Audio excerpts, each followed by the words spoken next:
నమస్తే, welcome to reflection news. Waqf board ఎన్నో ప్రాంతాల ప్రజలను ఇబ్బందులకు గురిచేస్తుంది.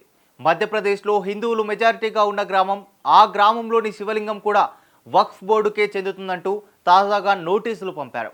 రైసేన్ జిల్లాలోని హిందువులు మెజారిటీగా ఉన్న మక్నీ గ్రామంలోని నివాస గృహాలు, వ్యవసాయ భూములు, శివలింగంపై కూడా వక్ఫ్ బోర్డు దబా వేయడంతో అందరూ ఒక్కసారిగా షాక్కు గురయ్యారు.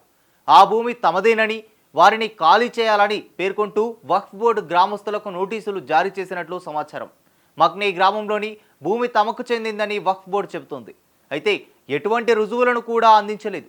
ఆధారాలు లేనప్పటికీ నోటీసులో గ్రామస్తుల ఇల్లు, వ్యవసాయ భూములు, శివలింగం కూడా ఉన్నాయి. గ్రామస్తులు వెంటనే భూమిని ఖాళీ చేయాలని బోర్డు డిమాండ్ చేసింది. దీనిపై స్థానికులు ఆగ్రహం వ్యక్తం చేశారు. గ్రామస్తుల ఆస్తులతో పాటు ఈ ప్రాంతంలోని ప్రభుత్వ యాజమాన్యంలోని భూమిపై కూడా వక్ఫ్ బోర్డు దవా వేసింది. ప్రభుత్వ రికార్డులు ఆ భూమి ప్రభుత్వానికి చెందినదని చెప్పినప్పటికీ వక్ఫ్ బోర్డు ఇది వక్ఫ్ ఆస్తి అని పేర్కొంది. ఈ గ్రామం ఒకప్పుడు కాదిర్ ఖాన్ అనే వ్యక్తి యాజమాన్యంలో ఉండేదని, అతను దానిని వక్ఫ్ విరాళంగా ఇచ్చాడని బోర్డు చెప్పింది. స్థానికులు ఈ వాదనను పూర్తిగా తిరస్కరించారు. అలాంటి వ్యక్తి ఎవరూ గ్రామంలో నివసించలేదని తెలిపారు. తరతరాలుగా మక్నీలో నివసిస్తున్నామని, తమ భూమిని వదులుకోబోమని, వక్ఫ్ బోర్డు చర్యలకు వ్యతిరేకంగా పోరాడటానికి సిద్ధంగా ఉన్నామని పలు కుటుంబాలు స్పష్టం చేశాయి. చివరికి శివలింగంపై కూడా వక్ఫ్ కన్నుపడడం స్థానికులలో తీవ్ర ఆగ్రహాన్ని రేకెత్తించింది. వక్ఫ్ బోర్డు ఎన్నో ప్రాంతాల్లో వివాదాలకు కేంద్ర బిందువు కావడంతో ప్రజలు చర్యలు తీసుకోవాలని కేంద్రాన్ని పలు సందర్భాల్లో కోరారు.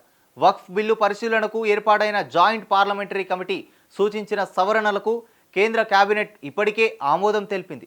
జగదాంబికా పాల్ ఆధ్వర్యంలో ఏర్పాటైన జేపీసీ కమిటీ కేంద్ర వక్ఫ్ బోర్డులో ముస్లిమేతరులను చేర్చడం, వివాదాలకు సంబంధించిన విచారణలు జిల్లా కలెక్టర్ నుంచి రాష్ట్ర ప్రభుత్వ సీనియర్ ఉద్యోగికి అప్పగించడం, రాష్ట్ర వక్ఫ్ బోర్డులో ముస్లిం ఓబీసీ వర్గం నుంచి ఓ వ్యక్తిని నియమించి ఆయన అధికారులను విస్తృతం చేయడం వంటి సవరణలను సూచించింది.